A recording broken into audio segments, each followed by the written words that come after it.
মন্ত্রী তারেক রহমান কোথায় থাকবেন এটা নিয়ে বেশ কিছু জল্পনা কল্পনা ছিল। শেষ পর্যন্ত তার অবসান হয়েছে। কিছুক্ষণ আগে প্রথম আলোর যে খবর তাতে বলা হচ্ছে যমুনায় উঠছেন তারেক রহমান, প্রধানমন্ত্রী বাংলাদেশের। এখন অবস্থান করছেন প্রধান উপদেষ্টা ডক্টর মোহাম্মদ ইউনূস। তিনি কয়েকদিনের মধ্যেই এই বাসা ছেড়ে যাবেন এবং তিনি যাওয়ার পরপরই কিছু সংস্কার কাজ শেষে এই যমুনাতেই ইফতার এবং ঈদ উল ফিতর উপলক্ষে যে শুভেচ্ছা পর্ব সেটি যমুনাতেই সারবেন। অর্থাৎ প্রধানমন্ত্রী তারেক রহমান খুব দ্রুত যমুনাতে উঠতে চান দুটি কারণে। একটা হচ্ছে যে এটি একেবারেই কেন্দ্রভাগে এবং এখানে যে নিরাপত্তা সুবিধাগুলো আছে, কারণ তার সাথে অন্যান্য তার নিরাপত্তা কর্মীরা পাশেরই দুটি বাংলো ভবন আছে, সেখানে থাকতে পারবেন এবং পুরো যমুনা জুড়ে যেই নিরাপত্তা ব্যবস্থাটা আছে, এখন তিনি যেখানে আছেন গুলশানে, এটা তার ব্যক্তিগত বাড়ি বা তার পৈতৃক সূত্রে পাওয়া বাড়ি। সেটা একটা আবাসিক এলাকা, সেই আবাসিক এলাকায় অন্যান্য বাড়িও আছে, ফলে তাদেরও যেমন অসুবিধা হয় ভিড়ভাট্টার কারণে, তেমনি নিরাপত্তা ব্যবস্থাটা মানে গড়ে তোলা যাচ্ছে না এই কারণে যে আশেপাশের অন্য কোনো ভবন নেই যেখানে তার নিরাপত্তা কর্মকর্তারা থাকতে পারবেন। যমুনার পাশে যেহেতু আরো দুটি বাংলো বাড়িতে এখন প্রধান উপদেষ্টা নিরাপত্তা কর্মকর্তারা থাকেন, এখন তারা যখন নাকি বিদায় নেবেন সেখানে তারেক রহমানের নিরাপত্তা কর্মকর্তারা থাকতে পারবেন আর তারেক রহমান যমুনার মূল ভবনে সেখানে থাকতে পারবেন। এইভাবেই মোটামুটি ঠিক হয়েছে। তবে কোন কোন পত্রিকায় দেখলাম যে মবের ভয়ে নাকি উপদেষ্টারা তারা নিজ নিজ বাসায় ফিরতে পারছেন না বা ভয় পাচ্ছেন। আমার ধারণা যে এটা সঠিক না, এখানে মবের কোনো ব্যাপার নেই। আর প্রধান উপদেষ্টার যেই উপদেষ্টা পরিষদ, সেই উপদেষ্টা পরিষদের ব্যাপারে কারো কারো ব্যাপারে মানুষের একটু অতৃপ্তি থাকতে পারে, অসন্তোষ থাকতে পারে, কিন্তু মত তৈরি হবে এটা তো আর কোনো পতনের আন্দোলন হয়নি, এটা একদম শান্তিপূর্ণ উপায়ে ক্ষমতা হস্তান্তর হয়েছে।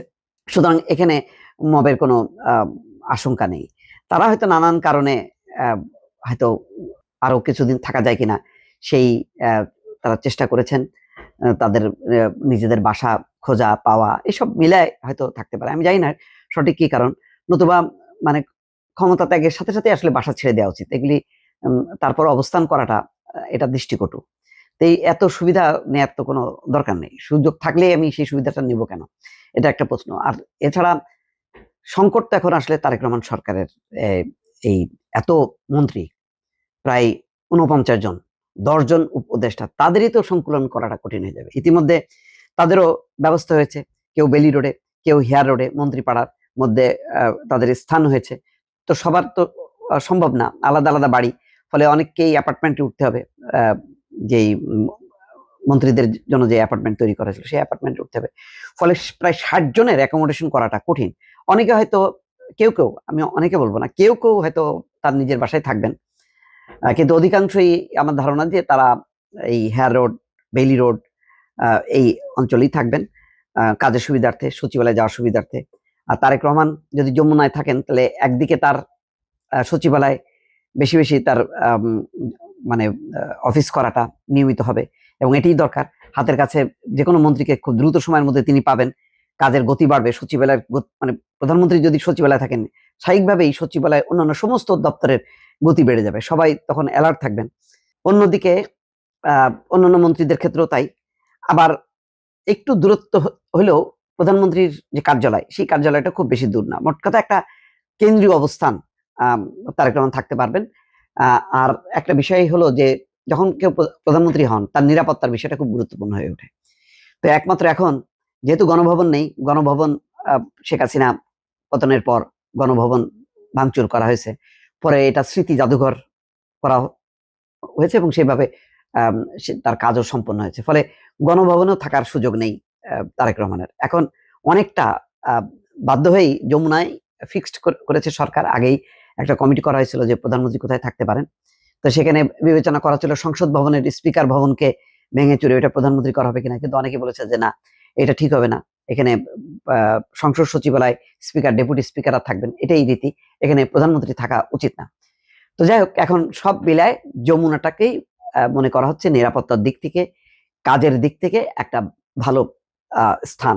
তো সেই হিসাবে প্রধানমন্ত্রী খুব দ্রুত মানে ঈদের আগেই এই রোজার মধ্যেই তিনি উঠবেন বলে অনেকে ধারণা করছেন। দর্শক, আমাদের সকলের শ্রদ্ধেয় নেতা বাবু গয়েশ্বরচন্দ্র রায়, আপনারা সকলে যে আস্থা, বিশ্বাস, ভালোবাসা এবং যে জায়গাটা রেখে আপনারা আমাদেরকে দায়িত্ব দিয়েছেন, আমি আপনাদের আমাদের এই সর্বোপরি মন্দিরের সকল ভক্তবৃন্দের উদ্দেশ্যে বলবো, আমরা আমাদের জীবনের শেষ রক্তবিন্দু দিয়ে হলেও আপনাদের এই আস্থা, বিশ্বাস এবং ভালোবাসার যথাযথ সম্মান এবং তার দৃশ্যত প্রমাণ করব আমরা সকলের নিরাপত্তা নিশ্চিতের মাধ্যমে। আমরা সবসময় বিএনপি বলেছি, বাংলাদেশ জাতীয়তাবাদী দল সবসময় বলেছেন, আজকের যিনি প্রধানমন্ত্রী, যিনি বাংলাদেশের গণমানুষের অধিকার সংগ্রামের জন্য যিনি লড়াই করেছেন, আমাদের নেতৃত্ব দিয়েছেন জননেতা জনাব তারেক রহমান, তিনি বলেছেন সকল ধর্ম যার যার নিরাপত্তা পাওয়ার অধিকার আমাদের সকলের। আমরা এই ঢাকা 3 আসন, এই কেরানীগঞ্জ সহ সারা বাংলাদেশে সকল ধর্মের মানুষের নিরাপত্তা নিশ্চিত করতে চাই, সম অধিকার আমরা নিশ্চিত করতে চাই।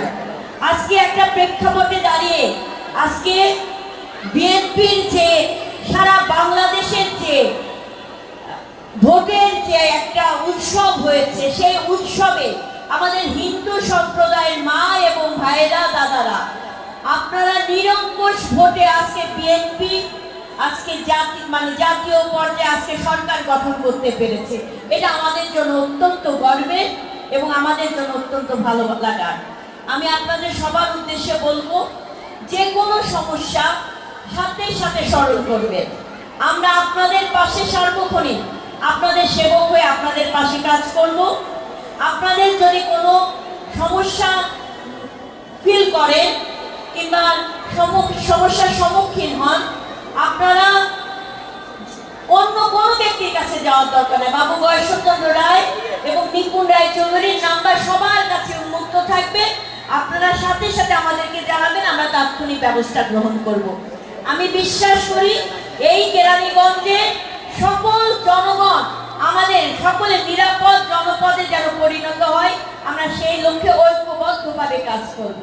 আমরা আপনাদেরকে নিয়ে যেভাবে আমরা উঠোন বৈঠক করেছি, আমরা পাড়া বৈঠক করেছিলাম, আপনাদের কাছে আমরা ভোটের কথা বলেছিলাম, আপনাদের ম্যান্ডেটের জন্য আপনাদের দাঁড়ে দাঁড়িয়ে গিয়েছিলাম, ঠিক একইভাবে আপনার পাড়ার, আপনার গ্রামের, আপনার সমাজের কল্যাণের জন্য আমরা আবার উঠোন বৈঠক করব। আপনাদের সাথে নিয়ে বসে ওই গ্রামে কি কি কল্যাণ করলে আমাদের আগামীর